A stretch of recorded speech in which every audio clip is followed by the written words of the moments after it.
안녕하세요. 하루 동안 잘 지내셨나요? 혹시 소리 한번 확인 부탁드리겠습니다.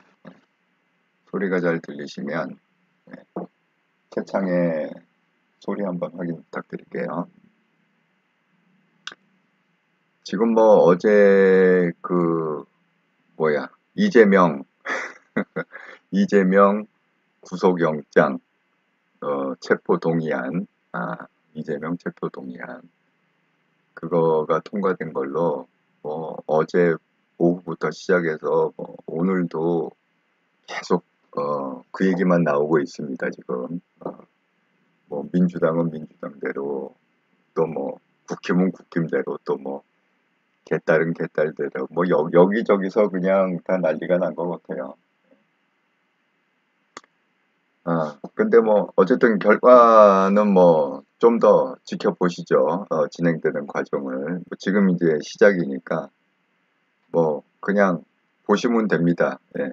마음 편안하게 그거는 그냥 보시면 될 것 같아요. 그 많은 분들이 오늘 김영호 부장님도 그 KNL 방송에서 이거 월요일 날 화요일이죠. 26일 날 예. 안녕하세요. 누텔라도 안녕. 예.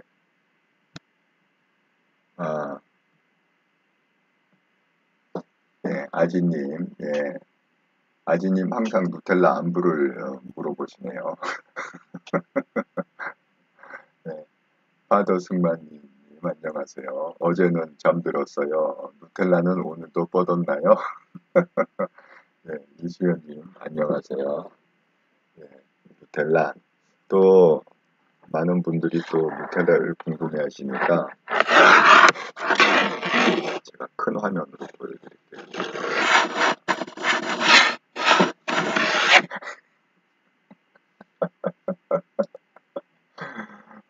누텔라가 널브러져서 지금 눈을 꿈뻑꿈뻑거리면서 지금 자고 있습니다. 지금은 이제 눈을 감고 자고 있네요. 그냥 개팔자가 상팔자예요.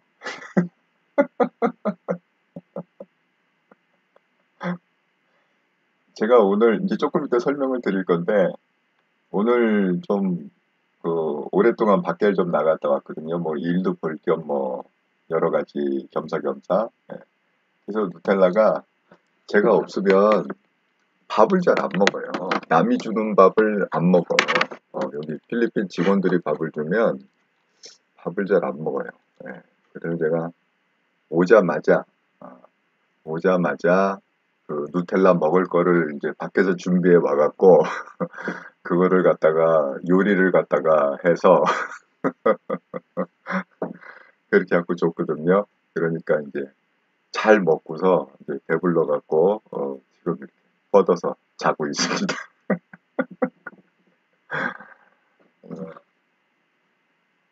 이수연님 안녕하세요. 수영님 안녕요. 램램님 안녕하세요. RJ님, 귀요미, 파더 승만님 뻗었네요. 크크크. 덩치에 맞지 않는 저 귀염구요만 텔라가 아, 똑똑하기도 하고 또 애교도 많아요. 예. 어쨌든 뭐 자기가 좀 놀고 싶으면 와갖고 저한테 일을 못하게 막 이렇게 애교를 핍니다. 손도 물고 막 달겨들기도 하고 놀아달라고. 똑똑하고 애교도 많습니다. 제가 이제 오늘은 말씀드린 대로 이 얘기를 좀 하려고 하거든요. 오늘의 관전 포인트. 그래서 법원의 판결이 바뀌고 있다. 이 얘기는 뭐하고도 연결이 되냐면 26일 날 그 영장 실질 그 검사가 있잖아요. 예. 그래서 뭐 어느 분은 또 판사를 못 믿겠다. 뭐 이게 되는 거냐. 뭐 걱정하지 마라. 이번에는 구속이 된다. 이게 막 의견이 분분하잖아요. 예. 그래서 이제 그거하고 또 연결해서 윤미향뿐만 아니라 그 이재명의 구속 판결이 어떻게 날 거냐 그런 것도 한번 같이 여러분 이제 궁금해 하시니까 그런 걸 같이 한번 예측을 해보도록 하겠습니다. 이제 그 전에 제가 이제 하나 보여드릴 게 제가 그 수요일 날 방송에서 그 얘기 했었잖아요.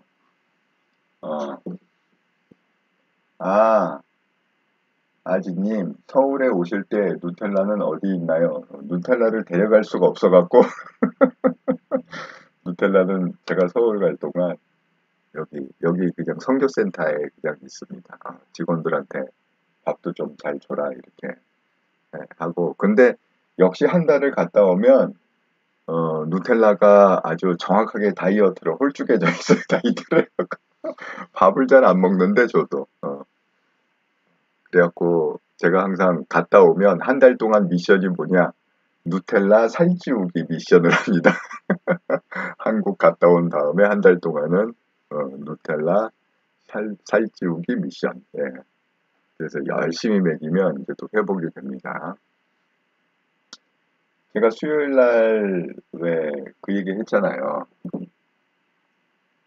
그 필리핀에는 그러니까 도로 위에 14가지 종류가 왔다 갔다 한다. 뭐 승용차부터 시작해서. 근데 맨 마지막 14번째가 개였잖아요. 개. 개가 도로에서 널브러져서 안 움직인다. 그래갖고 도대체 그게 무슨 얘기인가? 왜 개가 도로에 그렇게 자빠져 있나? 그걸 이상하게 생각하시는 분이 계실까봐 제가 오늘 사진을 하나 찍었습니다. 여기 개 보이시죠? 네. 옆에 트라이시클이 바짝 지나가는데도 신경도 안 써. 그냥 너는 지나가라. 그냥 나는 널브러져 있다. 이겁니다, 이거. 예. 이게 그냥 뭐 지방도로를 가던 뭐 어디를 가던 그냥 이렇게 널브러져 있어요. 차 가도 안 비켜. 빵빵거려도 안 비켜. 그러니까 제가 그 얘기 하잖아요. 도대체 필리핀 개는 살기가 싫은지 그냥 나 빨리 그냥 천국에 데려가 주세요. 뭐 이런 뭐든지 예? 그냥 도로 위에서 자고요. 퍼자고 그냥 널브러져서 그냥 그 누워 있고 뭐 그냥 안 움직입니다. 뭐 차가 가던 뭐가 가던 신경을 안 써요. 그래서 제가 한 얘기가 이해가 안 가실까봐 제가 사진을 하나 찍었습니다. 이 장면입니다. 예, 이 상황. 그 다음에 이제 오늘 제가 좀 오랜 시간 좀 나가서 밖에 일을 봤는데요. 밖에 일 이제 본 김에 어제 그 쿠우님께서 이제 통과가 됐다. 체포안이 국회에 통과가 됐다. 그래갖고 경축 거기서 여기 잔치국수가 없다니까 그럼 쌀국수 드세요 하고서 슈퍼챗을 쏴주셔서 겸사겸사 오늘 제가 이제 차이나타운을 갔습니다. 그 중국 사람들이 참 대단한 게 어느 나라를 가나 차이나타운이 있어요. 예, 아주 아주 특이해요.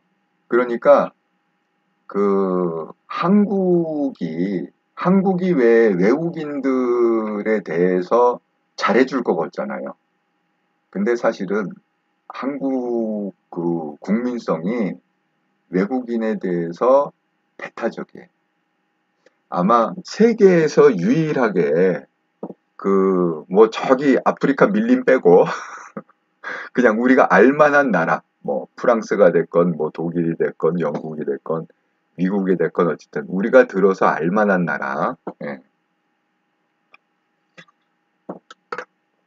그런 알만한 나라 중에 정식으로 깔끔하게 차이나타운이 없는 나라는 아마 한국일 거예요. 한국에 이렇다 할 차이나타운이 없잖아요. 미국 뉴욕에 가도 맨하탄 복판에 차이나타운 아주 그냥 그 어마어마하게 하고 샌프란시스코에 가도 차이나타운 예, 어마어마하게 있고 예, 어디를 가나 이 필리핀도 마찬가지예요. 필리핀 마닐라 복판에 시내에 차이나타운이 있는데 어마어마하게 예, 있습니다. 예, 아주 돈을 끌어 모읍니다. 거기서. 그래서 제가 일도 볼 겸 그리고 어제 그 군인께서 경축 잔치국수 슈퍼챗을 싸주셔서 근데 이제 이렇게 여기서 이제 조금 더 시켜서 먹었는데 이제 이렇게 계속 나오잖아요. 이렇게 하나씩 이렇게 계속 이렇게 예. 이게 그 차이나타운 안에 있는 유명한 딤섬 집이에요. 킹셰프라고 해갖고 여기가 이걸 잘합니다. 딤섬을 예, 아주 전문 거기에 아마 필리핀에 오시면 그 킹셰프 한번 들리셔서 식사하시면 후회하지 않을 겁니다. 예. 그래서 제가 여기서 먹으면 대개 뭐 한국 돈으로 한 5만 원 정도 들어요. 예, 이 정도 먹으면 5만 원. 그래서 그 필리핀 친구 하고 같이 경축 잔치를 할 일이 있다. 한국에 아주 대박 뉴스가 터졌다. 그래서 밥은 제가 샀습니다. 예, 점심을 제가 이 킹셰프에 가서 딤섬으로 또 이제 군님께서 슈퍼챗을 쏴주셔서 돈을 보태갖고 제가 점심을 아주 거하게 잘 먹고 그래서 이제 여기서 이제 누텔라 먹을 것도 누텔라 먹을 것도 싸와서 제가 오자마자 누텔라를 이제 고기하고 같이 막 이렇게 뼈하고 섞어갖고 예, 그렇게 해서 밥을 줬습니다. 예. 자 이제 오늘의 이제 진짜 얘기. 아, 오들레님, 그만큼 중국인들에게 당한 게 많아서 뱉어진 듯. 정말 역사를 보면 우리나라는 정말 중국한테 너무 많이 당했어요. 예. 그냥 뭐 병자호란 뭐 할 거 없이 최근세사에는 그 유교 중국만 개입하지 않았어도 그렇게 있죠. 예. 아지님, 예, 크지는 않지만 인천의 차이나타운, 예, 예, 예, 인천에 있죠. 거기 뭐 제일 오래됐다는 짜장면집도 뭐 차이나타운에 있고. 예. 근데 이제 좀 그런 그 부실한 차이나타운이 아니고 뭐 저희 필리핀 차이나타운만 가도 굉장히 좀 번화합니다. 예. 인천보다 훨씬 어, 번화하고 또 거기서 중요한 건 이제 돈이잖아요. 돈을 엄청 끌어모으고 있어요. 뉴욕의 차이나타운도 마찬가지예요. 예. 맨하탄에 있는 차이나타운.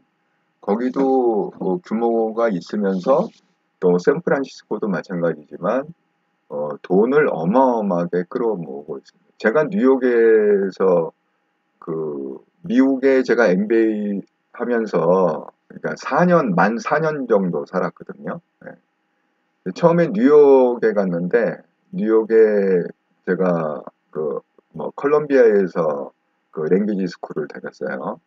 그러니까 거기 이제 다 모일 거 아니야. 그 랭귀지 스쿨에 뭐 한국 사람뿐만이 아니라 뭐 일본 사람, 뭐 중국 사람들이 다 모일 거 아니에요.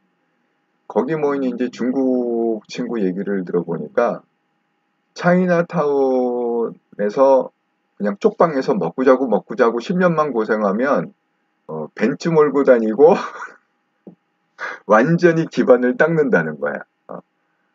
그래서 깜짝 놀랐습니다. 야, 차이나타운이 참 그렇게 돈을 끌고 모으는 곳이구나. 그때 또 알았습니다. 꽃길만 걷자님, 예, 안녕하세요. 자, 이제 오늘의 관전 포인트, 법원의 판결이 바뀌고 있다.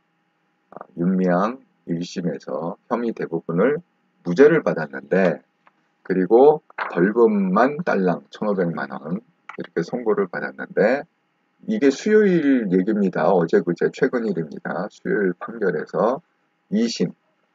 2심을 좀 특이하게 서울고법 형사 1, 2, 3부. 그러니까 1, 2, 3부가 다 같이 판결을 한 거예요. 뭐 이렇게 뭐 1부가 판결하고 2부가 판결 이런 게 아니라 1, 2, 3부의 판사. 제가 그 기사를 읽어드리자면 20일이니까 수요일입니다. 20일 서울고법 형사 1, 2, 3부 부장판사 마주용, 한창훈, 김우진 이 세 사람은 사기 등 혐의로 기소된 윤미향 의원에게 이같이 선고했다. 이 선고 내용이 뭐냐면 징역 1년 6개월에 집행유예 3년. 그러니까 당선 무효형이죠. 형이 확정되면 윤 의원은 의원직을 상실하게 된다. 국회의원은 형사사건에서 금고 이상의 형을 받을 경우 관련법에 따라 의원직을 상실한다. 이겁니다. 그래서 이게 완전히 판결이 바뀌었다. 근데 이제 어떤 분은 이렇게 생각할 수 있어요. 아니 뭐 그 정도 뭐 판결이 바뀐 것 같고 어떤 큰 의미를 찾느냐, 이거는 굉장히 큰 의미가 있습니다. 제가 설명을 하겠습니다. 이제 순차적으로 왜 이게 중요한 판결이었는지. 제가 얘기했죠. 이 연결을 잘 시켜주세요.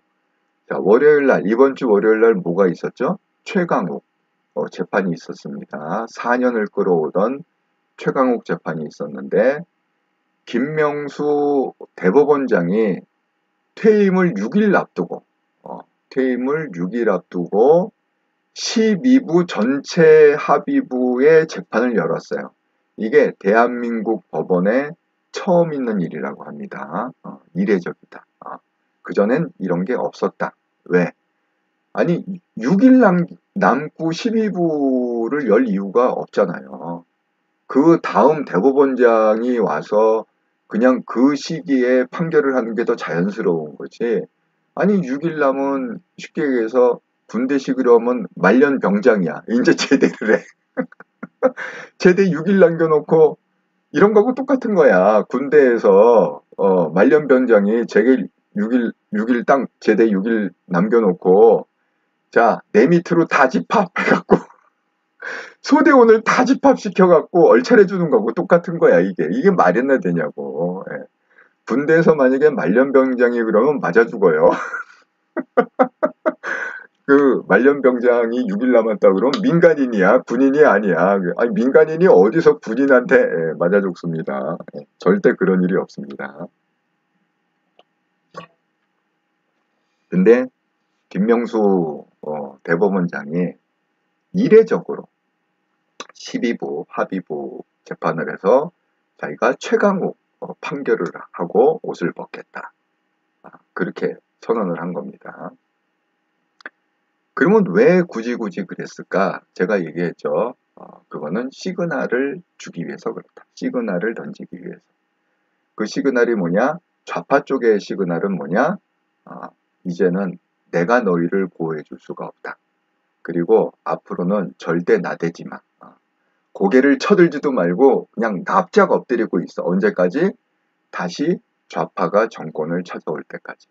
왜냐하면 어떻게 싸워보려고 어떻게 나도 나름대로 했는데 윤석열 정부가 너무 강력해. 이게 이빨도 안 들어가. 그 이빨도 안 들어가의 그 경험을 어떻게 했을까요? 그 김명수가. 김명수가 왜 좌파들은 아이언맨이라고 그랬잖아요. 얼굴 10cm. 김명수가 퇴임하기 전에 마지막 대법관짜리 2명을 지명하고 퇴임하게 돼 있습니다. 그래서 그 2명의 대법관을 누구로 선정을 하려고 했냐면 그 8명 중에 그 2명이 어떻게 들어가 있었냐면 우리법연구회, 인권연구회, 그 인권법연구회 출신 하나, 그 다음에 성관위 출신 하나, 이렇게 아주 자기의 그 직속, 자기 말이면은 그냥 예하고 죽는 식하는 그런 자기의 긴밀한 라인을 심으려고 그 8명 중에 넣어놨습니다. 그 2사람을. 그러니까 그거는 뭐냐 하면 김명수는 끝까지 그런 시도를 했다는 거야. 윤석열 정부가 이거를 거절하지 못하리라. 내 의견을 너희는 어쩔 수가 없이 받아줘야 돼. 왜? 법이 그렇게 돼 있으니까. 하고 그걸 밀어붙이려고 했는데 이것도 이제 사상 그 한국 그 헌정 역사상 처음 있는 일인데 윤석열 대통령이 뭐라고 선언을 했냐면 그 임명 직전에 대통령한테 임명 동의권이 있으니까 나 임명 거부권을 행사할 거야. 정말 이거는 그 신의 한 수입니다. 아무도 생각을 여태까지 어느 대통령도 이걸 생각한 적은 없어요. 왜냐하면 대법원장이 그냥 추천하면 무조건 대통령은 싫어도 그냥 임명해야 된다. 이런 생각만 갖고 있었지. 어떻게 그 대법원장이 추천을 하지만 임명권자는 대통령이니까 대통령이 임명 제청을 거부를 하면 대법관 임명 못해. 이렇게 나올 줄 몰랐던 거지. 그러니까 김명수가 경험을 했잖아요, 그거를. 그래서 결국은 그 인권법위원회 그 사람을 대법관 임명을 못했죠. 그 다음에 선관위에 문제가 있던 그 사람도 결국은 임명을 못했죠. 그래서 이제 그렇다고 제가 말씀드렸죠. 우파를 임명한 건 아니라고. 왜 8명이 다 좌파였으니까. 그러니까 이제 강성 좌파가 있고 조금 이제 새끼 좌파가 있는데 좀 약한 좌파, 약한 좌파 2명이 임명이 됐다. 그겁니다. 이제 그걸 경험을 했잖아요. 김명수가. 피부로 경험을 했잖아요. 그러니까, 이거는 놔두면 얘네들이 지금 돌아가는 상황을 잘못 판단하면 그냥 모든 게 다 아작이 나겠구나. 이렇게 믿은 거야. 김명수는. 그러니까 자기가 그거를 갖다가 당사자로 직접 경험을 했잖아. 그 윤석열 대통령하고 사이에서. 이거 추천을 하려고 그랬는데 윤석열 대통령이 거부권 행사. 이러니까 가장 정확하게 느낀 게 김명수 대법원장일 거란 말이야. 근데 다른 판사들은 지금 돌아가는 걸 잘 모를 수도 있어. 좌파 판사들. 왜냐하면 지금 법원에는 한 160명가량의 그 인권법위원회 출신의 좌파 판사들이 핵심 요직을 다 차지하고 있습니다. 그러니까 법원에 제가 보여드렸잖아요. 그 통계 자료를. 법원에 지금 핵심 요직 뭐 부장판사가 됐건 지방 법원장이 됐건 약간 그 모든 핵심 요직의 50%에서 60%는 다 인권법위원회 출신의 판사들이 다 장악을 하고 있습니다. 그래서 판결이 굉장히 이상하게 나오는 게 저거 왜 저렇게 판결이 나오지? 이해가 못할 판결이 많았습니다. 그동안. 김명수 대법원장 시절에. 그러니까 어쨌든 얘네들이 다치면 안 되잖아. 그래서 굳이 자기가 퇴임하기 불과 6일 전임에도 불구하고 최강욱 12부 합의부 판결을 열은 거예요. 열어서 최강욱을 날리면서 어떤 사람들은 막판에 자기가 떠나기 전에 최강욱 하나 살려주고 떠나게 사람이요 절대 그렇지 않습니다. 왜냐하면 사람은 다 자기 유익으로 움직여요. 이걸 제가 그랬잖아. 이렇더라 방송을 듣는 이유는 인생에 그 성공하는 원리들이 있다고 그랬잖아요. 그 원리. 제가 어제 얘기한 눈에 보이지 않는 것이 눈에 보이는 걸 지배한다. 그 다음에 인간관계에서는 누구나 기브 앤 테이크의 관계다. 기부의 관계도 오래 못 가고 테이크 관계도 오래 못 가고 그래서 그 인간관계의 원리는 기브 앤 테이크가 핵심 원리다. 그러니까 여러분 이걸 생각하세요. 어떤 분은 이렇게 뭐 자식한테 엄청 뭐 서운할 수 있어.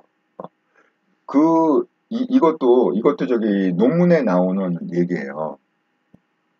그 외국의 학자들도 한국 사람 연구를 많이 한다고 그랬잖아요. 그 인류학 쪽 그 계통의 학자들이 그럼 인류 문화 이런 거를 연구하는 학자들이 많이 있습니다. 그런데 그 논문의 공통점이 뭔지 아세요? 그 외국 학자들이 그 한국 국민들을 했을 때 나오는 게 뭐냐면 한국 부모들은 자식한테 모든 걸 희생을 한다. 뭐 자식을 위해서라면 왜 그러냐 허리띠를 졸라매고 자기는 돈이 없어도 막 그냥 빚을 내서라도 유학을 보내려고 하고 막 빚을 내서라도 공부를 시키려고 하고 막 이렇게 온갖 희생을 다 한다는 거야 자식을 위해서. 근데 이게 다른 나라는 그렇지 않아요. 여러분 왜 미국 같은 나라들이 입양을 많이 하잖아요.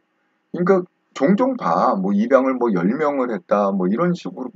야, 어떻게 내 아들, 딸 두세 또 키우기 힘든데. 참 무슨 배짱으로 저 사람들은 10명씩 해갖고 저렇게 학교를 보내고 그러나. 근데 그게 패러다임이 달라서 그런 거야. 그 미국 사람들이 그 입양을 해도 부담이 없는 게 뭐냐면 딱 그냥 정해 있어. 네 인생은 네가 책임지는 거야. 그러니까 나는 그냥 너를 먹고 재워주고만 하면 되는 거야. 그 다음에 네가 뭐 깡패가 되건, 네가 뭐 훌륭한 위인이 되건 그거는 누구 책임이다? 네 소관이야. 뭐 학교를 가던 네가 학교를 안 가고 뭐 이렇게 비행 청소년으로 해서 불량배들하고 놀건 나는 상관 안 해. 그건 그냥 네 인생은 네 책임이야. 그러니까 사실 미국 사람들은요, 애 키우는 게 부담이 없어요. 한국은 그렇지 않잖아. 한국은 뭐 애가 잘못되면 막 그냥 뭐 학원도 쫓아다니고 학원 뭐 데려다 주고 뭐 데려오고 또 뭐 하면은 요거 끝나면 또 뭐 과외하러 또 뭐 데려줘. 절대 미국은 그런 게 없습니다. 다만 이제 미국은 그런 게 있어요. 대중교통이 발달을 안 돼 갖고 스쿨버스가 안 다니면 부모가 이제 학교는 데려다 주고 데려오고 그거는 해. 왜냐면 대중교통이 워낙 거기는 발달이 안 돼 있으니까. 그래서 이제 되게 그 기숙형 학교를 보내죠. 그럼 기숙사에서 이렇게 걸어서 왔다 갔다 하니까. 그래서 이 외국 사람들이 그 한국의 부모, 한국 그의 그 민족성을 이렇게 많이 연구를 하면, 관송비님 안녕하세요. 제가 지금 사는 원리 중에 하나를 좀 설명을 하려고 합니다. 그 부모가 모든 걸 희생해주고 자기 인생과 뭔가 그러니까 우리 한국 부모는 뭐 노후도 생각 안 해. 무조건 자식한테 다 때려버. 그런데 그 외국의 학자들의 논문을 읽어보면 딱 하나 원하는 게 있대. 모든 거를 다 희생해주고 딱 하나 원하는 그게 뭘까요? 자식한테. 한국 부모가 자식한테 원하는 딱 하나. 너 내 말 들어. 이거예요. 모든 거를 희생해주고 그 다음에 자식한테 요구하는 거는 딱 너 내 말 들어. 이거거든요. 그런데 요즘 젊은 애들이 부모 말을 듣나요? 그럼 이제 부모 말을 안 들어. 그러면 어떻게 되죠? 이제 막 이제 한풀이가 나오는 거야. 한풀이가 안에서부터 한풀이가 나오면서 내가 너를 어떻게 키웠는데 내가 너를 어떻게 공부시켰고 그 없는 돈에 너 공부시키려고 내가 뭐 삭바느질하고 뭐 하고 뭐 허리띠를 졸라매고 적금을 깨고 뭐 자관 고리장 얘기부터 줄줄줄줄 나오면서 너 어떻게 나한테 그럴 수 있어. 내가 널 위해서 어떻게 희생을 했는데 이제 이게 한풀이가 나오는 거거든요. 그러니까 이렇게 인간관계에 있어서는 진보통님 그게 더 무섭네요. 자식이 소유물도 아니고. 근데 이게 아주 오랫동안 연구한 논문에 다 기록된 내용이에요. 예, 제가 왜 인간 연구를 많이 한 20년 이상 연구했다고 그랬죠. 그러니까 온갖 뭐 논문부터 시작해서 뭐 프로그램 뭐 온갖 거를 그동안 많이 공부를 했어. 예. 그래서 제가 이렇게 설명을 드릴 수 있는 거야. 그러니까 모든 걸 희생하고 딱 하나 요구하는데 너 내 말 들어. 이거니까 자식도 질려버리는 거야. 아, 이런 게 이런 거였어? 그럼 여태까지 받은 게 이런 거였어? 그러니까 이게 부모 자식 간에도 이게 기브 앤 테이크라니까. 기브 앤 테이크야. 결국은 기브 앤 테이크야. 부모가 다 주는 것 같지만, 아, 이게, 그래서 흔히들 이러잖아. 뭐, 부모의 사랑은 뭐, 무슨 뭐, 아가페 사랑이고, 뭐, 뭘 바라지 않고 주는 뭐, 희생이고, 뭐, 무슨 느티나무고, 뭐, 다 배가라, 뭐, 이렇게, 그건 동화책에 나오는 얘기입니다. 사실 그렇지 않아요. 그렇게 다 희생을 해줄 때는 그 마지막 그 히든 카드 하나, 너 내 말 들어? 이거, 이 엄청난 히든 카드가 숨어 있다는 거. 예, 그게 엄청난 테이크입니다. 예, 세상에 공짜가 없습니다. 그걸 기억하세요. 그래서 이 관계는 기브 앤 테이크 관계다. 예. 그리고 이제 제가 이제 그 김명수의 시그널 얘기를 한 거잖아요. 그러니까 김명수는 그 인권법 그, 그 인권위원회 예, 그런 꽃길만 걷자님 장문의 글을 썼는데 며칠 전 우리 아들 아드님께서 어떻게 말씀을 하셨냐. 엄마 나중에 내가 힘들 때 나를 도와줄 친척이나 누구 있나? 라고 묻더라고요. 순간 깜짝 놀랐습니다. 제가 말했죠.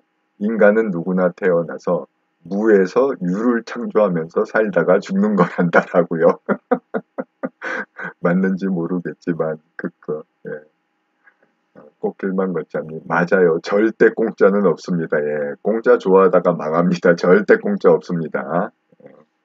누가 뭐 밥 사준다 그러면 그 밥이 절대 공짜가 아닙니다.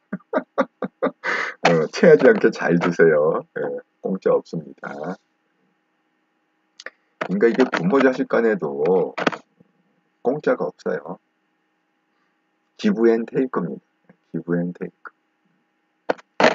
예를 들어서 뭐 나는 자식한테 테이크한 게 없는데 혹시 그렇게 생각하시는 분이 있을지 모르겠는데 그 부모가 이렇게 막 희생을 하고 제가 뭐 엄청나게 이 컨설팅이란 직업이 다 사람 만나는 직업이잖아요.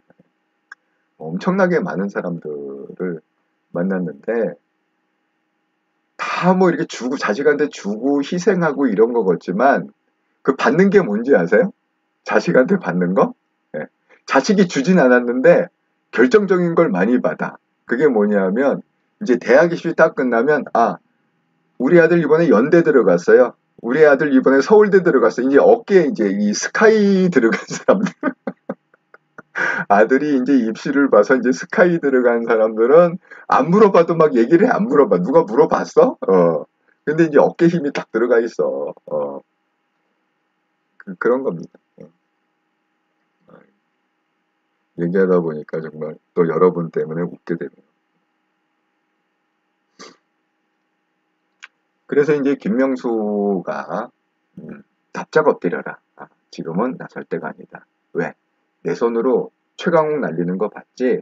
이 윤석열 정부가 절대 만만한 정부가 아니야. 너희들 섣불리 고개 쳐들었다가는 이 윤석열 정부의 그 서슬퍼런 칼날에 목 잘려. 그러니까 납작 엎드려 있어. 그 시그널이 월요일 날 나오고 바로 이틀 후에 부장판사 그것도 한 명이 아니라 세 명이 마주영, 한창훈, 김우진이라는 서울고법의 형사 부장판사 세 명이 내린 결론이 뭐냐? 윤미향 사건을 완전히 뒤집은 거예요. 완전히 뒤집은 거예요. 그래서 그러니까 의원직 상실령. 그러니까 당선된 건 아니죠. 비례대표니까 윤미향은. 그래서 국회의원직을 상실할 수 있는 형을 내렸다. 그런데 이게 왜 중요하냐 하면, 여러분 제가 얘기했잖아요. 이재명을 얘기할 때는 예, 각자도생 기억하시네요, 아지님. 역시 학습 능력이 뛰어나십니다. 김병수가 자기 추종자들한테 얘기한 거는 이제 각자 도생해라. 내가 너희를 더 이상 보호해 줄 수가 없다. 언제까지? 다시 우리가 좌파 정권을 갖고 올 때까지 죽지 말고 잘 살아 있어. 각자 도생자를. 이 시그널이라고 그랬잖아요. 근데 이게 이재명하고 윤미향은 완전히 다릅니다. 이게 왜 다르냐면, 제가 얘기했죠. 좌파는 족보가 중요하다고.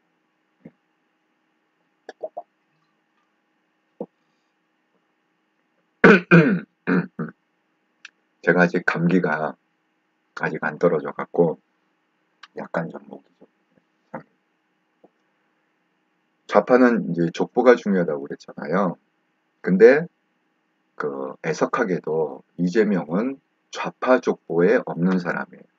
그럼 이재명이 여기까지 온 건 뭐 때문에 왔다고요? 무슨 힘으로? 좌파 족보의 힘으로 온 게 아니라 돈의 힘으로.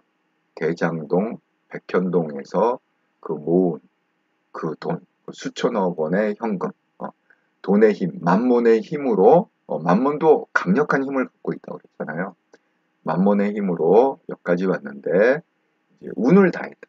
대통령을 박빙으로 떨어지면서 운을 다했고, 이제 오늘날의 구속액을 눈앞에 두고 있다.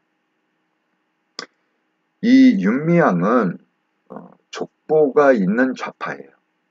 그래서 다르다는 거예요. 제가 말씀드렸죠. 문재인이 정권을 잡을 때 문재인 자력으로는 정권을 잡을 수 없었다. 그래서 누구의 도움을 청했느냐? 이 민주노총, 그러니까 노조. 노조는 조직이 있잖아요. 전교조도 조직이 있고 전국 조직이 있고 민노총도 전국 조직이 있잖아요. 그러니까 이제 그쪽. 그다음에 이제 첫 번째 영역이 종북좌파라고 그랬잖아요. 네. 우리를 전복시키려는 그 세력, 정권을 전복시키려는 세력. 그게 이제 첫 번째 영역. 두 번째 영역이 법원, 김명수를 대표로 하는 법원. 뭐 이렇게 제가 7가지 영역을 설명했잖아요. 그러니까 첫 번째 조직인 우리나라를 전복시키려는 뭐 종북 세력이 됐건 뭐 간첩 세력이 됐건 그런 사람들도 전국 조직입니다. 예, 전국 조직이 있어요. 예. 그러니까 이런 거예요. 여러분 왜 임종석이 왜 롱런을 할까요? 임종석. 지금 뭐 꽤 국회의원 오래 했죠, 그죠? 예. 그 사람은 첫 번째 이 종북 쪽의 좌파 조직이니까. 예. 그러니까 족보가 이 종북 쪽 조직인 거예요. 그 다음에 그러면 여러분 김의겸은 어떻게 그 비례대표잖아요. 김의겸은 지분이 언론노조 지분인 거예요. 한겨레에 있었잖아. 예? 한겨레에 있다가 대통령 대변인으로 픽업해갖고 그 다음에 이제 그거 그만두고 지금도 국회의원. 그러니까 여러분 보세요. 비례대표라는 게 순번을 정하잖아요. 뭐 1번, 2번 이렇게 3번 쭉 해서. 그러면 순번이 그냥 대충 정하는 게 아니라 제가 말씀드렸잖아요. 문재인 정권은 그런 좌파들 계열이 있다고 그랬잖아요. 좌파들 계열의 도움이 없었으면 문재인은 정권 잡기 힘들었다. 그러면 제가 그랬잖아요. 문재인 정권에서 가장 많은 지분을 갖고 있던 게 민노총이다. 그러니까 노조들이 많은 지분을 갖고 있단 말이야. 공을 많이 세웠으니까 결정적인 공, 조직으로 움직여갖고 어쨌든 대통령 당선을 시켰으니까. 그러면 비례대표의 거기에 순번이 위로 올라갈 거 아니야. 그러니까 거기에 김의겸도 껴있고. 그 다음에 이제 윤미향은 어느 쪽이에요? 윤미향도 이게 정부를 전복시키려는 종북 그 계열이란 말이야, 좌파 계열이. 그러니까 윤미향, 듣도 보던 듣보잡인데 어느 날 국회의원이 돼 있어. 우리는 몰라. 하지만 거기서는 서열이 높은 거야. 지금 아진님께서 뭐 남편 김산석 서열 높아요 이렇게 맞습니다. 예, 아진님. 예. 그래서 제가 이제 그 얘기를 하려고 하는 거예요. 이 윤미향의 판결을 뒤집었다는 게 이게 보통 일이 아닌가, 좌파 쪽 관점에서 보면 보통 일이 아닌 거예요. 왜냐하면 자, 윤미향에 대해서 제가 좀 설명을 해볼게요. 자, 윤미향이 어떤 사람이냐? 제가 기사를 몇 군데 찾았는데 한번 읽어드리겠습니다. 윤미향은 족보가 있는 좌파다. 그 증거가 뭐냐? 2013년, 그러니까 지금부터 10년 전입니다. 지금 2023년이니까 2013년 3월 통일운동가 문익환 목사의 삶을 기려 민족화해와 통일에 이바지한 인물에게 수여하는 늦봄 통일상 18회 수상자로 선정됐다. 여러분 문익환 그러면 제가 얘기했죠. 제가 학교 다닐 때 대표적인 좌파 스피커라고.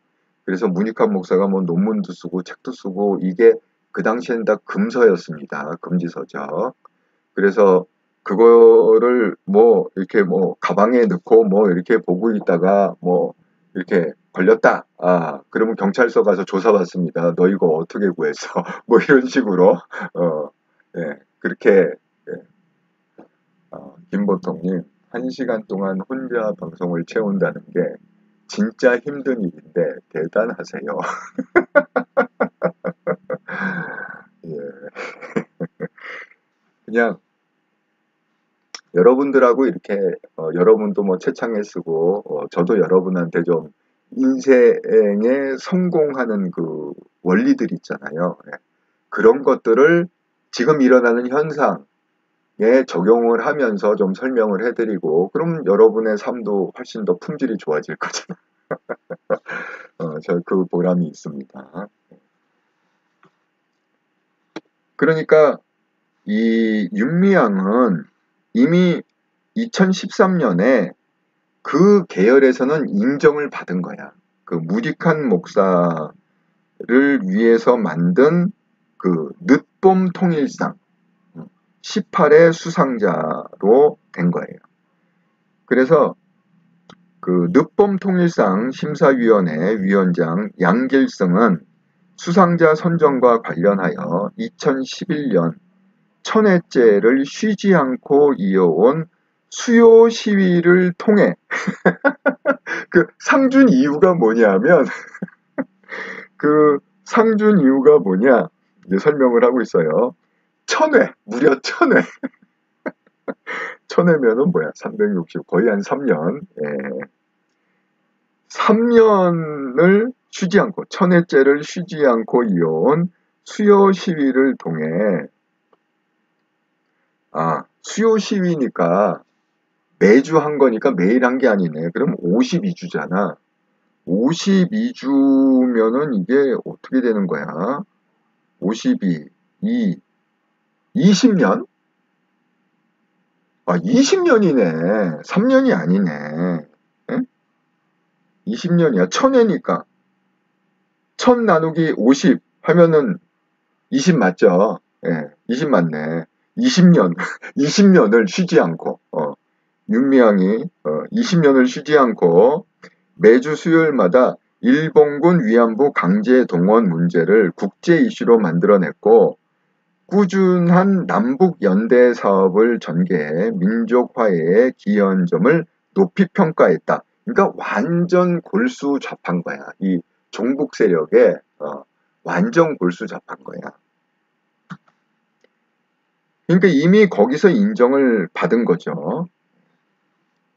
그리고 이제 지금 그 아진님 말씀하신 남편 이제 김삼석, 그 남편 김삼석은 지금 59세, 만으로 59세예요. 이제 60 다 됐네요. 이게 이거 이런 거예요. 이번에 이제 윤미향이 조총련 참석을 했잖아요. 예? 그 친북, 조총련, 간토 대지진, 추모식 참석, 그리고 한국 행사는 불참했다. 거기 관련해서 그 어떤 그 기사들이 나왔냐면 윤 의원이 친북 성향의 행사에 참여하면서 이 친북 성향 행사 이제 조청년 이번에 일본에서 했던 조청년 행사에 참여하면서 그 윤 의원 주변인의 친북 행정이 다시 도마 위에 오르고 있다. 윤 의원의 남편 김삼석 59세, 올해 59세입니다. 씨는 국가보안법 위반 사범이다. 김삼석은 1994년 여동생 김운주와 남매 간첩단 사건으로 징역 4년 실형을 선고받다. 간첩단, 간첩이야, 간첩. 간첩단. 네. 김보통님, 아이고, 얘기하는 중에 오늘, 추석, 오늘 설 상여금 입금됐어요. 통장을 스쳐갈 뿐이지만 오늘만큼은 기쁘게 아이고 김보통님 감사합니다. 슈퍼챗 써주셔서 추석이 다음 주니까 이제 그 보너스 좋으시겠어요. 이렇게 보너스를 주시는 분도 있고 저는 보너스를 받는 게 아니라 보너스를 줘야 되는 입장이기 때문에 이렇게 뭐 명절 그러면 뭐 특히 크리스마스 때 월급을 2배를 줘야 된다고 그랬잖아요. 그 13먼스 제도가 있어갖고 참 필리핀은 노동법으로 그렇게 딱 정해놨어요. 12월이 되면요 한 달치 급여를 더 줘야 돼. 모든 노동자들한테 법으로 그렇게 돼 있어. 그러니까 12월 되면요 현금을 엄청 막 준비를 해야 되는 게 보너스 주고 크리스마스 선물도 주고 뭐 또 12월 달은 막 돈 주고 받는다고 그랬잖아요. 그럼 뭐 만나는 사람마다 돈 현금도 줘야 되고 그렇습니다. 김보통님 감사합니다. 추석 보너스를 저한테도 나눠주셔서 저도 그러니까 추석 보너스 받은 거네요. 결국 김보통님 통해서 감사합니다. 그러니까 이 김삼석 씨가 그 재판의 결과가 뭐냐 남매 간첩단 남매 간첩단 그 김삼석하고 여동생하고 이거 간첩이다. 그래서 실질적으로 징역 4년 실형 선고를 받은 거예요. 그리고 그 여동생은 징역 2년 하고 집행유예 3년. 그러니까 간첩으로 판결이 난 거죠.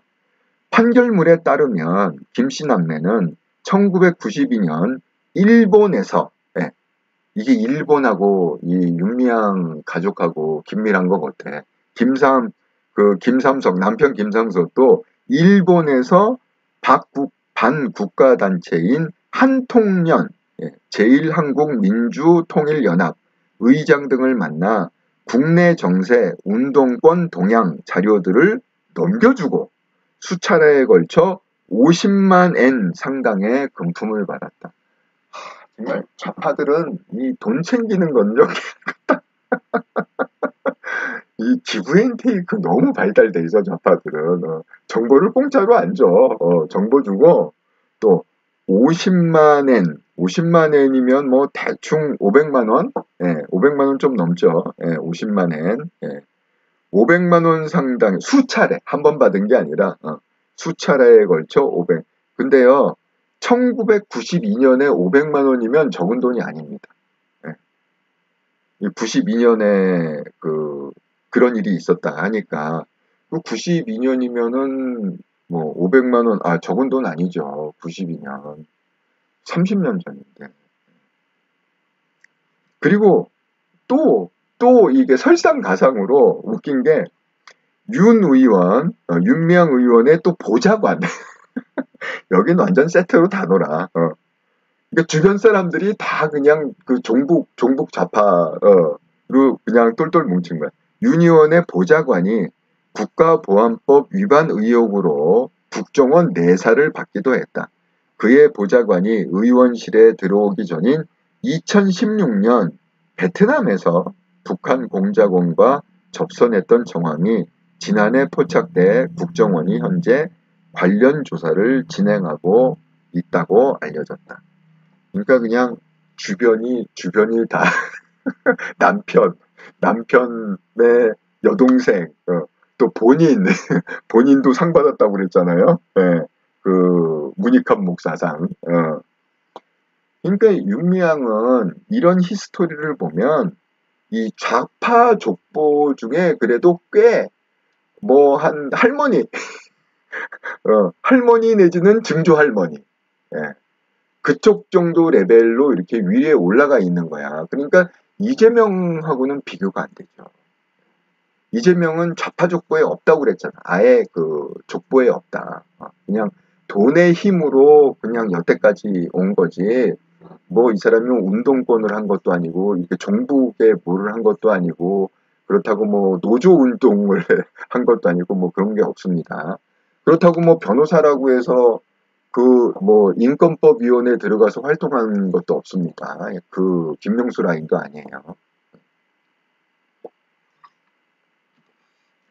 그러니까 그 윤미향의 위치가 이렇단 말이죠. 그래서 지금 이 판결이요, 4년을 미뤄온 판결이에요. 4년 동안 그 김명수 그 대법원에서 차일피일 미룬 거야. 지금 이 윤미향 사건이 왜 이게 시작이 됐냐면, 그 윤미향이 왜 뭐 위안부 할머니들 뭐 이렇게 해서 뭐 그거 위안부 할머니를 방패 삼아서 그동안 이제 많이 그 빼먹었잖아요. 뭐 쉽게 얘기하면. 예.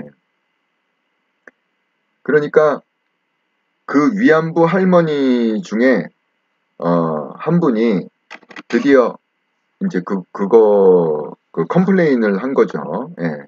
여기 법원이 정의기억연대 정의연 이사장 활동 당시 기부금을 횡령한 혐의 등을 받는 윤미향 무소속 의원, 예, 지금 이제 탈당했으니까, 예, 무소속이죠.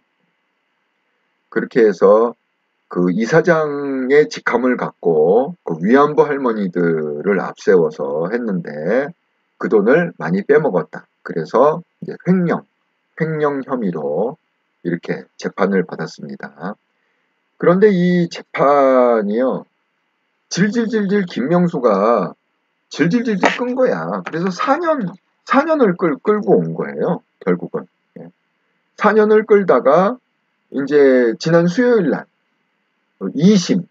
그러니까 아직 이제 또 대법원 항고하겠지. 예? 그러니까 이제 2심이 끝난 거야. 4년 만에. 그런데 예를 들어서 이런 거예요. 이거를 갖다가 또 재판을 빨리빨리 안 하면 대법원 판결이 또 이렇게 미적미적 늦어지면 그냥 이게 뭐 의원직 상실형이 의미가 또 없어. 그냥 5년 거의 다 채우고, 5년 거의 다 채우고 어차피 뭐 그만둘 거 뭐 이렇게 그만두게 되는, 예? 이제 그런 상황이 온 거죠. 그러니까 이 윤미향의 레벨이 굉장히 높잖아요. 예? 윤미향의 그 족보가 굉장히 높기 때문에 김명수도 이거를 계속 봐준 거야. 재판을 안 열고 2심 재판을 계속 끌고 해갖고 결국은 자기가 이제 퇴임할 때가 되니까 어쩔 수 없이 이제 2심 판결을 했습니다. 그러면 이제 새로 바뀐 그 대법원장 바뀌잖아요, 이번에. 그러면 이제 그 분위기를 타서 이제 빨리 그 대법원의 그 선고기를 잡아서 빨리빨리 진행을 해야겠죠, 그죠? 그런데 우리가 여기서 주목할 게 뭐냐? 아까 이제 이재명 관련해서 제가 말씀을 드리자면,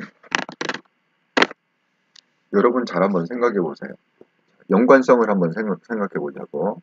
처음에 월요일 날 김명수가 이례적으로 12부 합의부를 해갖고 최강욱을 날리면서 시그널을 좌파 판사들한테 보내서 각자 도생이다. 나 이제 보호할 힘이 없고 고개 쳐들지 마. 잘리면 잘려. 내가 그걸 직감했어. 그러니까 너희들 조심해. 살아는 있어야 된다. 이렇게 하고 이틀 만에 이 형사부 부장판사 세 명의 판결이 나왔는데, 뜻밖에도 1심에서 그냥 벌금형을 딱 때렸는데, 뜻밖에도 서울고법 형사 1, 2, 3부 부장판사 3명이 모여서 판결한 결론이 뭐냐? 의원직 상실령을 내렸다. 그런데 그 윤미향은 어떤 사람이냐? 그 최강욱하고는 또 다릅니다. 최강욱은 또 좌파족보에 없어요. 그냥 조국 라인으로 그냥 어떻게 들어온 사람이고, 그 최강욱하고 윤미향은 비교할 급이 아닙니다. 윤미향은 이미 할머니 수준이에요. 제가 얘기했죠. 문익환 목사 상도 받고 뭐 남편 김삼석도 굉장히 오랫동안 해서 간첩, 걔네들은 이제 간첩 그거에서 뭐 징역을 갔다 왔다 그러면 우리 그 조폭들 얘기하는 대로 이제 별 달았다 이렇게 별 달았다. 너 별 몇 개야? 내 훈장이 더 커. 그러니까 나는 할아버지 레벨. 너는 내 손주뻘. 뭐 이렇게 따지는 겁니다. 족보를. 예. 그러니까 이미 오래전부터 10년, 20년 전부터 이미 그 족보에 굉장히 위에 올라와 있는데, 그 위에 올라와 있는 족보의 사람을 지금 고법 형사 부장판사 3명이 그걸 완전히 1심을 뒤집고 당선 무효형의 판결을 내렸단 말이에요. 예? 그게 중요한 거야. 그 높은 족보에 있는, 높은 좌파 족보에 있는 그 사람을 뒤집어서 당선 무효형을 내렸다는 거지. 그러면 어떻게 했어요? 윤미향이 설사 대법원에 다시 이건 법리에 문제가 있다. 대법원에서 다시 심사해 주세요 해도 그 판결이 뒤집힐 확률은 거의 99.9% 안 뒤집힌다는 거야. 이미 김명수가 시그널을 이렇게 보냈으니까. 자, 그럼 보세요. 자, 수요일 판결이 그렇게 났어. 그리고 다음 주 화요일 날 이제 이재명의 구속 적부심이 있는 거야. 판사가 누가 됐건 저는 상관 안 해요. 예. 뭐 지금 뭐 그 구속 적부심 하는 그 판사가 3명밖에 없는데 뭐 검찰이 고른 거다 뭐 한 거다. 나는 그런 거 따질 필요 없다고 생각해. 예. 그게 좌파건 우파건 아무 상관이 없어. 설사 골수 좌파 판사라도 상관이 없어. 그러니까 제가 99%는 이거는 뭐 구속이다 이렇게 얘기하는 이유는 뭐냐면, 제가 그랬잖아요. 어제 그 판사가 정말 또라이가 아닌 이상은 이 시그널을 그냥 개무시하고, 예를 들어서 뭐 예를 들자면 이런 상황이 올 수 있죠. 그냥 너 평생, 아니 너뿐만이 아니라 네 3대를 내가 먹을 거를 갖다가 먹을 돈을 줄 테니까 나 한 번만 살려줘 뭐 이렇게 딜을 쳐서 정말 그래도 아마 안 할 거야. 그래도 안 할 건데, 만약에 그런 식으로 정말 빅 딜을 쳐서 그렇게 하고 판사가 그냥 그래 내가 그냥 미친 척하고 미친 척하고 구속 안 시키고 그냥 내가 내 3대까지 그냥 대대로 그냥 먹고 살겠다. 그냥 옷 벗는다. 내가 이거 딱 하고 그냥 그 다음날 옷 벗고 난 나간다. 이렇게 미치지 않고서야 99% 99% 그냥 구속입니다. 이거는. 왜냐면 시그널이 그렇잖아. 시그널이. 김명수는요 굉장히 탑이에요. 좌파 중에 굉장히. 여러분 그 김명수의 히스토리가 그 인권법위원회 있잖아요. 거기에 초대 회장을 한 사람이야. 초대 회장. 꽃길만 걷자님. 좌파들의 내일을 위한 몸부림과 후퇴를 보는 것 같습니다. 예, 해피님 꼭 그렇게 되길. 예. 화요일날 지켜보세요. 예. 큰 이변이 없는 한 김명수의 그러니까 제 시그널을 걔네들이 따르란 얘기가 아니라 김명수의 시그널을 따를 거라는 거지. 예. 김명수는요 보통 거물이 아닙니다. 이 법조계 좌파 중에. 왜냐하면 김명수가 젊은 시절 춘천 법원에 있을 때에 초대 그 인권법위원회를 만들었고 초대 회장을 본인이 했어요. 김명수가. 그 정도로 거물입니다. 그리고 그 인권법위원회를 키워서 본인이 대법원장이 된 다음에 그 인권법위원회 출신의 판사들을 무려 160명을 5년 동안 핵심 뭐 부장판사, 지검장, 무슨 뭐 법, 그 전체 법원을 그 회의하는 요직에 12명이 있는데 뭐 거기에 심고 저건 뭐 온갖 짓을 다 한 거야. 그 정도로 능력이 있는 사람이야. 그리고 굉장히 똑똑한 사람이에요. 김명수는. 그리고 좌파 계보에 굉장히 위에 올라가 있는 사람이고.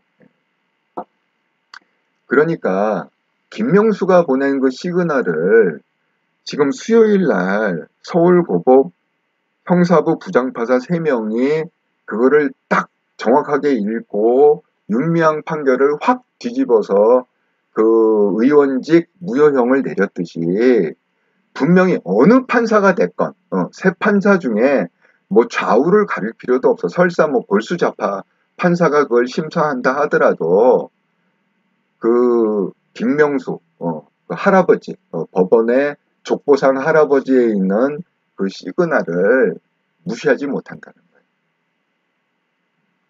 그래서 이 판결이 참 중요한 판결이었다. 그 수요일날 윤미향 판결은 그 김명수가 최강욱을 날린 그 시그널을 바로 입증해주는 바로 입증해주는 판결이 이틀 후에 바로 나왔고 이제 다음 주에 이재명의 구속적부심 판결도 분명히 동일선상에서 나올 것이다. 왜? 김명수 말을 무시할 수 없으니까. 그겁니다. 그래서 이 윤미향의 판결이 굉장히 중요한, 그 윤미향 자체가 중요한 게 아니라 윤미향 자체가 뭐 당선무효형 이게 중요한 게 아니라 그 김명수의 시그널이 어떻게 지금 영향을 주고 있는가. 그 영향이 우리가 다음 주 화요일 날 지켜보자고요. 네. 어떻게 영향을 받는지.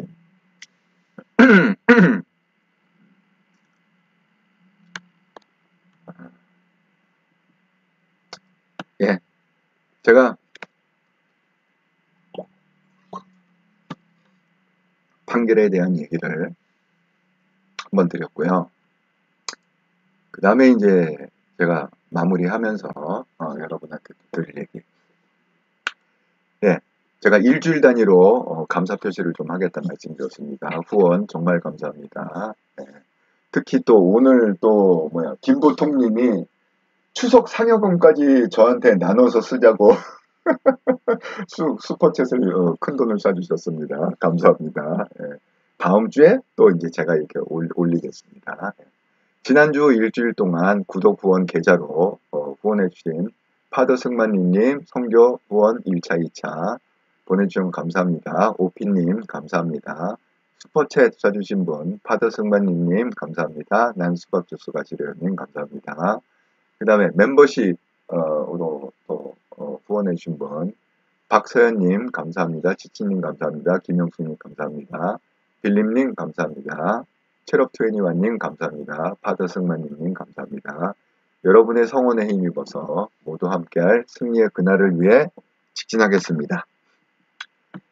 그리고 제가 말씀드린 대로 멤버십 컨설팅을 하려고 하는데 제 이메일로 이렇게 그 내용을 좀 핵심 내용을 요약해서 보내주시면 제가 종합해서 공통된 주제를 잡아갖고 10월 29일 약 한 달 후에 그렇게 컨설팅 방송을 하겠습니다. 많이 참여해 주시고요. 그 다음에 또 이번 기회에 멤버십도 많이 가입해 주시기 바라겠습니다. 제가 이제 마무리를 하자면 이런 거예요. 여러분 지금 이제 윤석열 대통령님이 해외에서 열심히 그 부산을 위해서 열심히 지금 뛰고 있는데 윤석열 대통령이 가시기 전에 이게 언제 얘기냐면 9월 15일 날 얘기예요. 얼마 안 됐죠. 9월 15일이니까 지난주. 딱 일주일 됐네요. 지난주. 금요일이니까. 윤석열 대통령이 제73주년 인천 상륙작전 전승 행사를 주관했어요. 이게 왜 중요하냐면 인천 상륙작전 행사는 매년 있었어. 매년 있었는데 지금 73주년이잖아요. 매년 있었는데 역대 최초로 현직 대통령이 직접 인천 상륙작전 정승 행사를 주관한 거는 처음인 거야. 처음으로 윤석열 대통령이 그만큼 큰 의미를 뒀다는 거지. 인천 상륙작전은. 그런데 여기에서 윤석열 대통령님이 뭐라고 연설을 했냐. 그 핵심이 뭐냐면 이 장면입니다. 강력한 국방력을 바탕으로 힘에 의한 평화를 구축하고 자유민주주의를 굳건히 수호할 것입니다. 이게 핵심이에요. 이날 뭐 연설을 갖다가 좀 이렇게 몇 분 동안 하셨지만 딱 제가 그 연설을 딱 듣고 캐치해낸 핵심 프레이즈, 핵심 구절은 이겁니다. 그래서 프랑카드도 힘에 의한 평화, 자유, 민주주의 수호 이렇게 붙였잖아요. 그 전함에다가 프랑카드를 이렇게 걸고 거기 이제 뭐 외국에서 뭐 참전 용사들이 있잖아요. 뭐 할아버지, 이제 다 할아버지 됐죠. 참전 용사들이. 그분들을 다 모셔왔어요. 이렇게 다. 왜? 특별히 대통령이 기획한 전승 행사니까 최초로 대통령이 직접 인천 상륙작전을 이렇게 하자라고 기획을 직접 하셔서 그분들을 다 초대해 갖고 이거 영상이 떠 있으니까 한번 보세요. 영상이 떠 있습니다. 거기 보면 뭐 외국 할아버지들이 다 이렇게 있어 앉아갖고 그리고 다 일일이 호명할 때마다 대통령이 일어나서 다 기립박수, 대통령 스스로가 일어나서 감사하다고 박수 쳐주고 그런 장면이 다 나옵니다. 그런데 그 전승회사 기념식의 연설문에서 핵심이 이거예요. 강력한 국방력을 바탕으로 힘에 의한 평화를 구축하고 자유민주주의를 굳건히 수호할 것입니다. 여러분, 평화의 밑받침은 힘이 있어야 평화가 가능합니다. 여러분 흔히 그런 거 있잖아. 우리는 중립국이니까 건드리지 마. 우리 중립선언했어. 아니, 중립국 선언을 해도 힘이 있어야 중립국 선언하는 의미가 있지. 힘도 없으면서 중립국 선언. 그러면 우습게 봐요. 그냥 밟아버려. 그러니까 이 윤석열 대통령님이 이게 핵심을 아는 거야. 결국은 우리가 힘이 있어야 이 평화를 유지할 수 있구나. 그러니까 이런 겁니다. 제가 왜 이거하고 연관해서 하냐면, 만약에 우리가 한번 상상을 해보자고요. 김명수를 만약에 윤석열 대통령이 다잡지 못했으면 어떻게 됐을까요? 만약에 윤석열 대통령이 그 김명수의 뜻대로 거기 인권법위원회 이번에 대법관 임명할 때 인권법위원회하고 그 다음에 선관위 출신에 이렇게 만약에 해서 김명수의 의도대로 대통령이지만 어쩔 수 없어. 왜? 이건 대법원장 튀어온 걸 어떻게 하고 그냥 아무 생각 없이 임명을 했으면 절대 김명수가 좌파 판사들한테 최강욱을 날리면서 그렇게 시그널을 안 줬겠죠. 야, 너희들 버텨도 돼. 보니까 윤석열도 해볼만 하더라. 내가 결국은 우회인권법 판사인 줄 알면서도 그냥 울며 겨자 먹기로 그냥 임명을 하더라. 그러니까 너희들 윤석열 정부 때도 딴지 걸어도 돼. 판결 그냥 좌파식으로 막 내. 걱정하지 마. 걔네들 어쩔 수 없어. 이렇게 생각을 했을 거란 말이야. 그런데 윤석열 대통령이 알았어. 제가 그랬잖아. 이게 왜 성공하는 사람, 어제도 얘기했잖아요. 이재명이 왜 망했느냐. 로버트 딜체 6단계 이론, 그 영적인 그 세팅, 그 다음에 정체성 레벨, 5단계 정체성 레벨, 그다음에 그 정체성에 의해서 인생관, 세계관이 결정이 되고, 그러니까 이 윗단계에서 무너져 갖고 결국은 그렇게 구속을 눈앞에 두고 있는 거라고. 그러니까 윤석열 대통령의 그 로버트 질주의 윗단계를 하자면 그 영적인 상태나 그다음에 본인의 정체성, 사명감, 그다음에 세계관, 인생관, 예, 이런 게 딱 세팅이 돼 있기 때문에 대통령을 하더라도 힘이 없이 괜히 뭐 무슨 좌파들이 이거 중도로 가야 됩니다. 중도를 품어야 됩니다. 괜히 쓸데없이 뭐 중도를 품자 해서 그냥 해갖고 뭐 김종인 끌어들이고 누구 끌어들이고 이랬으면 이거 좌파들이 물로 봤단 말이야. 그런데 윤석열 대통령은 알았어. 그러니까 제가 얘기했잖아. 한동훈을 법무부 장관으로 임명하는 순간 윤석열 대통령 결정한 거야. 이거는 싸워야 끝나는 거구나. 힘을 가져야 끝나는 거구나. 만약에 윤석열 대통령이 중도를 품어야 된다 그러면 절대 한동훈을 법무부 장관에 지명을 못하죠. 왜? 한동훈이 법무부 장관이 되는 순간 어떤 일이 벌어질 거라는 거는 누구보다도 윤석열 대통령이 너무 잘 알아. 그러니까 그걸 알고 임명을 한 거거든. 예? 그러니까 우리가 이걸 알아야 돼. 그러니까 그 힘을 갖고 이 내 윤석열 정부 5년 동안은 내가 힘을 주고 그 어퍼컷 이거 있잖아. 어퍼컷 이거란 말이야. 이거 윤석열의 그 달란트하고 강점은 그 어퍼컷인 거야. 그러니까 내가 이 어퍼컷을 보여주겠다. 이렇게 확실하게 좌파한테 선언을 하고 한동훈 임명하고 이동관 임명하고 유인촌 임명하고 그냥 막 해버리잖아. 그거예요, 그거. 그러니까 김명수가 시그널을 그렇게 보이는 거야. 너 함부로 괜히 까불다가 너 고개 쳐들면 목 잘려. 그러니까 쳐들지 마, 쳐들지 마. 야, 이거 안 돼, 안 돼. 그러니까 그냥 판결 그냥 다 알아서 그냥 그쪽에 맞춰갖고 판결해. 알았지? 비유 맞춰야 된다. 이 시그널인 거예요. 예. 그러니까 이 리더십이 얼마나 중요한지 아시겠죠? 이 국가의 리더십이 누가 되느냐. 그러니까 내가 항상 그러잖아. 하나님이 보호하사 윤석열 대통령을 대통령으로 당선하게 해주셨다고. 하나님이 보호하사 우리나라 만세야. 자, 제 얘기는 많이 했으니까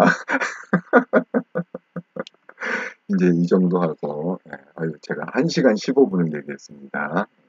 그러면 이제 또 여러분의 의견이 궁금하잖아요. 시청자 의견. 여러분의 의견을 한번 들어보도록 하겠습니다. 여러분 생각나는 거 있으면 또 써주세요. 자, 이제 제가 읽은 거는 좀 읽었으니까 이제 안 읽은 부분부터 제가 한번 읽으면서 나눠보도록 하겠습니다. 꽃길만 걷자님, 좌파들의 내일을 위한 몸부림과 후퇴를 보는 것 같습니다. 지금 좌파들은 이제 생존이 이제 발에 불 떨어졌어. 이제 윤석열 대통령이 너무 강력하게 나오는 말 정말 생각하지 못했을 거야. 그런데 그 대통령이 아주 확고한 신념을 갖고 너무 강력하게 나오니까 지금 이제 각자 도생입니다. 각자 살아야 됩니다. 해피해피님 꼭 그렇게 되길 지켜봐 주세요. 다음 주 화요일 날 제가 말씀드립니다. 99% 99% 그렇게 될 겁니다. 1%는 뭐라고요? 1%는 그냥 미친 척하고 평생 3대까지 먹을 거 내가 해줄게. 내일 옷 벗을 생각하고 미친 척하고 이게 1%인데 그럴 확률은 거의 없다고 생각합니다. 에베니셀님 반갑습니다. 하영숙님 사법부의 좌경안은 오래전부터 계획이었다고 들었으기에 제가 설명했죠. 선생님의 일당 100 방송 항상 최고입니다. 하영숙 님이 또 이렇더라 채널에 굉장히 팬이십니다. 예, 항상 격려해 주시고 후원해 주시고 감사합니다. 선생님의 일당백 방송 항상 최고십니다. 감사합니다. 또 이렇더라 방송을 이렇게 잘 시청해 주셔서 꽃길만 걷자님, 윤 대통령님 대단하신 것 같아요. 정말 대단해요. 박정희 대통령님께서 예전에 이렇게 하지 않으셨을까 싶어요. 평화는 자주국방에 있다고 생각합니다. 맞습니다. 아니 독립이 안 되는데 어떻게 평화가 돼? 내가 힘이 없는데 내가 힘을 가져야 평화 유지가 되는 거지. 꽃길만 걷자님, 요즘 윤 대통령님 보고 있으면 깜짝깜짝 놀랍니다. 제가 이제 매주 토요일 내일이 이제 토요일이니까 이제 내일도 윤 대통령 따라잡기 시리즈를 계속 이어갈 건데 마지막 8부 마지막 8부에서 이제 종합 정리하면 그냥 이게 딱 깨질 겁니다. 이렇게 하나로 딱 깨질 겁니다. 정리가 딱 되십니다. 기대해 주세요. 스마트 한강님, 하모 맞아요. 파더 승만이님 항상 감사드립니다. 예. 파더 승만이님 미국에서 항상 이렇게 지켜봐 주시고 후원해 주셔서 감사합니다. 자, 여러분의 의견도 다 읽었고요. 벌써 1시간 16분을 서로 나눴네요. 자, 그러면 금요일인데 즐거운 금요일 저녁 시간 보내시고요. 저는 내일 저녁 8시에 또 다시 뵙도록 하겠습니다. 감사합니다.